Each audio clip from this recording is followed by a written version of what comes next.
Paalala, ang kabanatang ito ay naglalaman ng mga patunay ng pananampalatayang Crusaders of the Divine Church of Christ sa katotohanan. Sa ating paglutas sa mga misteryo sa likod ng salaysay na ito, ihanda niyo ang inyong mga sarili. Buksan ang inyong isipan sa rasyonal na diskurso. Hayaan niyong ilakbay namin kayo sa mga hawak na patotoo. Ihanda ninyo ang inyong mga sarili dahil panahon na para mapakinggan at bigyang daan ang boses ng krusado.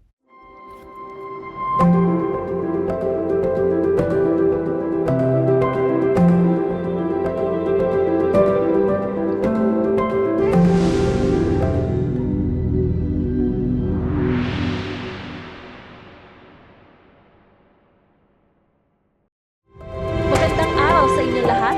Ako si Joanna Queenie Rafael. Magandang buhay! Ako naman po si Mari Febawi. Malugod po kaming nagpupugay at bumabati sa inyong lahat. Kami po ang inyong makakasama sa panibagong kabanata ng CDCC Podcast, Timek T. Cruzado. Bago ang lahat, iniaalay po namin ang aming kataas-taasang pagpupuri sa dakilang Ama, Monsignor Dr. Rufino S. Magliba. Gayon din, kapantay na pagpupuri sa ating dakilang ina, ina ng pananampalataya, Nuestra Senyora Cecilia Villena Magliba. Gayon din, malugod nating binabati ang punong administrador, Prince Dr. Estrelito V. Magliba. At sa lahat ng matagapakinig, magandang araw po sa inyong lahat. Sa episode na ito, tayo ay muling magpapalakas ng pananampalataya at magbibigay inspirasyon sa pamamagitan ng pagtatalakay sa mga kababalaghang ipinamalas sa atin ng ating Ama, Monsignor Dr. Rufino S. Magliba. Ang ating makakapanayam ngayong araw ay isang aktibong membro ng Archdiocese ng Apayao. Siya ay kasalukuyang nakatira sa Barangay Ferdinand, Calanasan, Apayao. Atin pong batiin, Mr. Romualdo Ilada. Ako si Romualdo Ilada, isang aktibo membro sa Ferdinand Chapter Calanasan, Apayao. 21 na taong gulang, may asawa at may 5 anak na babae. At isang may katungkulan ngayon sa representative ng indigenous people dito sa barangay. At kasama din natin ang kasalukuyang OIC Archbishop ng Apayao upang magbigay ng karunungan at magbigay ng aral patungkol sa ating Ama. Ating malugod na batiin ang ating kapanayam sa oras na ito, Monsignor Roger A. Rafael. Maraming salamat po at magandang hapon din sa ating lahat, ating mga tagapakinig ngayong araw. Ako'y nagpapasalamat sa inyong paanyaya at pagtanggap sa akin bilang tagapamahagi ng aral at karunungan patungkol sa ating Ama. Ako po pala si Monsignor Roger A. Rafael. Maraming salamat, Apo. Nakakapanabik ang episode na ito sapagkat atin na namang matutunghayan ang pagbibigay inspirasyon at pagpapamalas ng kapangyarihan ng ating Ama. Kaya't huwag na nating patagalin pa ang kabanatang ito ng ating podcast. Mr. Ilada, ano-ano po ang mga nasaksihan niyong kababalaghan sa ating Ama? Idi 1946, napande apo lulo ko ijay Cagayan, nakasarak da kini apo Kabunyan. Nga awisin na ni apo lulo ko nga Sergio dito'y Pangasinan. Ngem idi may de dito'y Pangasinan, awisin namit ni apo Kabunyan ijay Calanasan. Ngem idi napanda Calanasan awan balon da dilaeng bayabas. Nga nagnagnada ta awan metlugan idi. Kanakadanon da ijay sabangan, napamit iti igit ti karayan, ket kayat yu ti aksida iti igit kunana kadagiti tattao. Ayan. At noong 1946 daw, yung lolo daw ng panauhin natin ay pumunta sa Cagayan at nakita niya si Apo Kabunyan. At saka, niyaya ni Kabunyan na pumunta daw sila dito sa Pangasinan at agaran namang pumayag yung lolo ng ating panauhin. Kaya nung nandito na sila sa Pangasinan, niyaya din ng lolo ng ating panauhin na pumunta din sila sa Kalanasan para makapagpasyal din si Kabunyan. At habang sila ay naglalakad doon sa sabangan, nagugutom si Kabunyan kaya pumunta siya sa tabing ilog at saka sinabi niya sa lolo ng ating panauhin na gusto mo bang mag-ulam ng igat? Sinabi niya, kaya nagpalakpak siya at saka lumabas yung malaking igat at saka yun yung pinananghalian nila. Yun po yung buod ng kwento ng ating panauhin na unang kababalaghan na naranasan ng kanyang lolo. May sumunod po bang kababalaghan ni Apo Kabunyan noong araw na iyon? Iti sumarunong nga aldaw, kaya't yuti agsida iti ugsa kunani Kabunyan, napan ijay bantay, ket sumiten iti nagbabati dakil nga ugsa isuti inaramat da nga sida.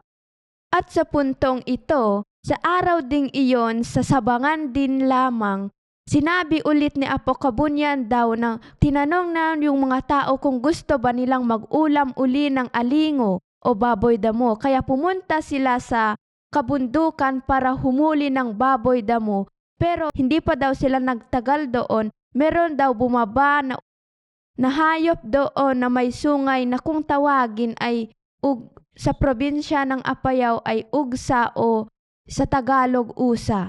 Kaya namangha ulit ang lolo ng ating panauhin at ang mga kasamang tao sa taglay na kapangyarihan ni Apo Kabunyan. At ano pong mga sumunod na nangyari sa pamamalagi ni Apo Kabunyan sa Apayao noon? Idi nagbabanik Kabunyan ijay Ferdinand, na taros ijay balay da pasitan nga lolo, ket kayat nameti makadomingo ijay, iso nga mangisuro ken ni pasitan iti panakararag.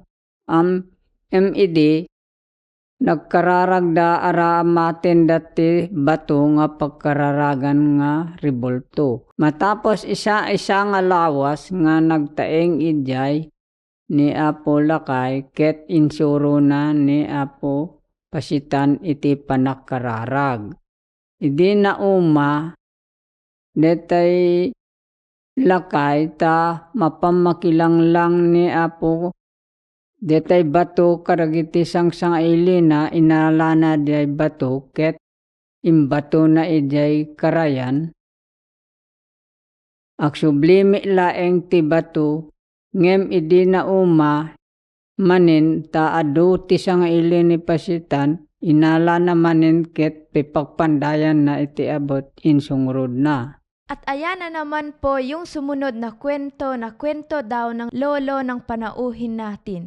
Na noong una daw sa kanilang tahanan sa Barangay Ferdinand may kumatok daw na nagngangalan ding Kabunyan at saka nakikiusap na makikituloy ito ng 1 linggo. Sabi naman ng lolo ng panauhin natin na pumayag siya na mamalagi doon si Apo Kabunyan. 1 linggong pamamalagi daw ni Apo Kabunyan doon, tinuruan daw niya ang lolo ng ating panauhin na magdasal sa umaga at gabi gamit ang bato na pinakarebulto na yun yung ginagamit nila para manalangin. At di nagtagal, lumipas din yung 1 linggo at saka umuwi na rin si Kabunyan. Pero yung pinagtataka daw ng lolo ng ating panauhin na dumadating din yung bato sa kanang pinagpapandayan dahil ang lolo daw nito ay dating isang nagpapanday. Kahit kung may mga bisita daw ang lolo ng ating panauhin na dumating sa kanilang bahay, nandito rin yung bato na nakikipag-usap at umaaligid sa kanila. Kaya din naglaon at nainis yung lolo ng ating panauhin kaya kinuha niya yung bato at paulit-ulit na itinapon sa ilog. Subalit nagtataka pa rin ang lolo ng ating panauhin kasi bumabalik yung bato. At sa pagkakataong iyon, muli nang kinuha yung bato at saka inilagay sa butas ng kanang pagpapandayan at saka sinunog doon at hindi naglaon ay mayroon ng nabuong chapter ng Ferdinand. Gaya po ng inyong nabanggit, sadyang napakamisteryoso ng ating Ama sapagkat ang mga kababalaghang ito ay hindi kayang gawin ng tao at tanging Panginoon lamang ang kayang gumawa. Tama ka dyan, anak. Napakamisteryo si Apo Kabunyan. At ang masasabi ko po tungkol dito sa paliwanag ni Apo Romualdo Ilada na nangyari na kababalaghan sa Apayao na nangyari panoong unang panahon, na yung bato na ibinigay ni Apo Kabunyan na pinagdarasalan nila doon sa Ferdinand na kaya niyang lumakad at umiikot na kahit na ibinabato sa ilog ay bumabalik. Ganyan din ang paggamit nung panahon ng Diyos Ama. Isang kapangyarihan na ang bato na ginamit noon nung panahon ni Moises na kinakausap ng Diyos Ama sa mga Israelitas, yung bato na natatalakay ay nagamit din nila noong wala pang mainom ng mga Israelitas. Tinanong nila kung ano ang paraan ni Moises na mababasa natin sa aklat ng Números Kapitulo 20, versikulo 8. Dalhin mo ang tungkod na nasa harapang kaban ng tipan at isama ninyo si Aaron, ang buong bayan sa harap ng malaking bato. Pagdating doon, magsalita ka sa bato at lalabas ang tubig para sa taong bayan at sa kanilang mga alagang hayop. Noong panahon naman ng ating Panginoon Jesucristo na mababasa rin natin sa Mateo Kapitulo 16, versikulo 18, at sinabi ko naman sa iyo na ikaw, Pedro, at sa ibabaw ng batong ito ay itatayo ko ang aking iglesia. Ang ibig sabihin na tinutukoy na bato nung panahon ng Panginoon Jesucristo na maitatatag ang iglesia ay kapangyarihan ng Diyos. Dahil ang bato na yon ay ginamit din nung panahon ng Panginoon Yesus na ang bato ay kapangyarihan ng Diyos. At sa ngayon naman, sa panahon ng Diyos Espiritu Santo, Monsignor Dr. Rufines Magliba, matatalakay naman ang bato na mababasa natin sa aklat ng Apokalipsis, Kapitulo 2, versikulo 17. Ang may pakinig ay makinig sa sinasabi ng Espiritu sa mga iglesia.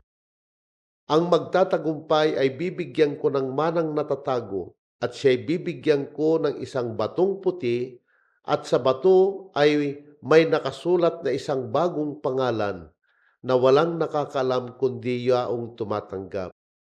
Yan ang patunay na ang kababalaghan ng bato sa panahon ng Diyos Ama ay makapangyarihan. Panahon ng ating Panginoon Jesucristo, isang makapangyarihan na sa panahon naman ng ating Ama Monsignor Dr. Rufines Magliba, na ang kapangyarihan na ito na tayong mga krusado na tayo lang ang nakakaalam yung batong puti na ito na yaong mga tumatanggap lang ang nakakaalam sa bagay na yun. Maraming salamat, Apo, sa pagbabahagi ng dagdag kaalaman sa banal na kasulatan.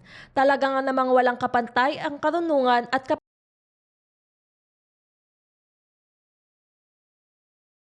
Apo Ilada, kayo po, Apo, may nasaksihan po ba kayong kababalaghan at kapangyarihan ni Apo Lakay noong siya ay nabubuhay?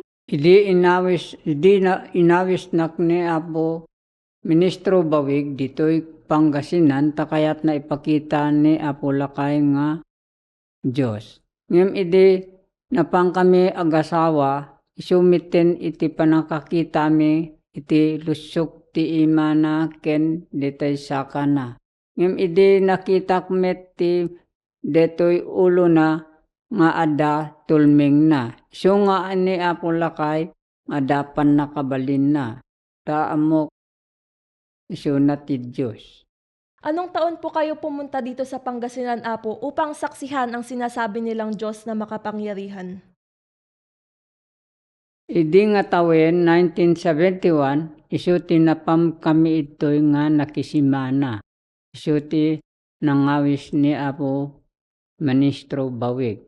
At katulad ng sinabi ng ating panauhin, sila daw ng kanyang asawa ay pumunta sa Pangasinan noong 1971 dahil niyaya daw ni Ministro Bawig sila na pumunta doon para sa Holy Week para patunayan kung naniniwala ba sila talaga sa Diyos Espiritu Santo o hindi. Kaya nung pumunta silang mag-asawa daw para magmano kay Apulakay, malayo pa lamang ay nakikita na daw nila na may butas sa kamay ni Apulakay at para bang naipako daw ang kanyang kamay na katulad kay Apo Hesukristo. At magmula nung araw na iyon, yun din yung simula ng paniniwala nila ng lubos kay Apulakay dahil sa nakita nilang kababalaghan tungkol sa kaniya. At ito pa, ano pa po ang mga patunay nyo na totoong Diyos po si Apulakay? Idi nagawid kami ijay kalanasan, adamanin iti ada nga nagsakit nga ubing nga nadanon mi. Isu nga nayabanda kami, da ipag ko nga dumardaras kata agasem detay ubing kunana. Isu nga dumano nak iti balay da, imbaga nga detay agasan tayo ada pa nakabalin itid ni ama kanyak. Tasyak idi umawatak power iti Holy Week. Ngem nagalada iti kandela nga nintugkil ko ta iyan na detay ubing. Ngan saan na makamulagat ken saan na maka awan pulso na. Inilot ko ti ubing ket inawagak ni Apulakay kalpasan na ket nagawid akon. Iti agawid akon ket idi alas 12 iti rabii nagmulagat meten ti ubing ket agsusumitin kini nanang na. Ket magbabaak manin na pangkinita ket makasusun. Itata detang ubing ket dumakilin. Kisur ti asawa ni Apo Ministro Saldi Wanadan, nagngagan si Susima Ilada.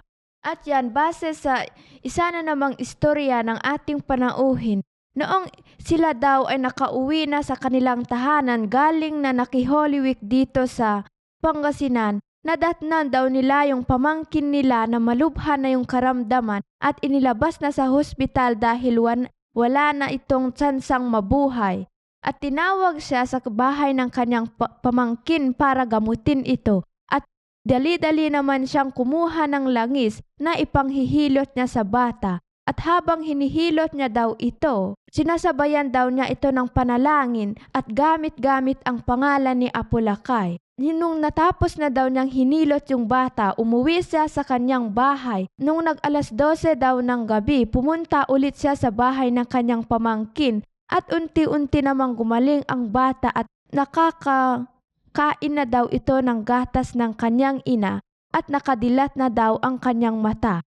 At ang batang iyon na ngayon ay malaki na, ang pangalan ay Susima Ilada na isang aktibong membro na ngayon ay asawa na ni Reverend Minister Saldi Wanadan na ngayon ay aktibong nagsisilbi sa ating pananampalataya. Napakaliwanag ng mga pahayag na iyan, Apo, na inyong pagtalakay at pagbahagi ng kaalaman na siyang patotoo sa ating Ama, Monsignor Dr. Rufino S. Magliba.